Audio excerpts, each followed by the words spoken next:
సహకరిస్తున్నారు కాబట్టి మనకు బందల పరమేశ్ గారు యువ నాయకులు ఈ బంద్లో పాల్గొని మనకు ఈ బంద్ని విజయవంతం చేసిన వారికి కూడా కృతజ్ఞతలు.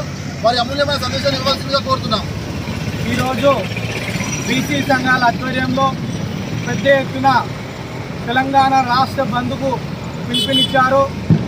మరి దీని ముఖ్య ఉద్దేశం ఏంటంటే మరి తెలంగాణ రాష్ట్రంలో 4.5 కోట్ల జనాభాలో మరి సుమారుగా 2-2.5 కోట్ల జనాభా ఉన్నటువంటి బీసీలు మరి వారికి దక్కవలసినటువంటి రిజర్వేషన్లు ఖచ్చితంగా దక్కాలి.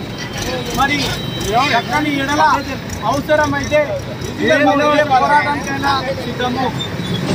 మరి ఈరోజు మరి పార్లమెంటులో చట్టం చేయాల్సినటువంటి బాధ్యత మరి కేంద్ర ప్రభుత్వానికి ఉన్నది. మరి అది మర్చిపోయారా అని మేము ప్రశ్నిస్తూ ఉన్నాము. మరి ఖచ్చితంగా ఈరోజు తెలంగాణ రాష్ట్ర బంద్కే కాదు మరి భారత్ బంద్ కూడా దేశమంతటా ఈ ఉద్యమాన్ని ఉధృతం చేస్తాము. మాకు రావాల్సినటువంటి ఫలాలు దక్కే వరకు ఈ పోరాటం ఆగదని మేమంతా కూడా డిమాండ్ చేస్తూ ఉన్నాము. జై బీసీ, జై బీసీ, జై బీసీ.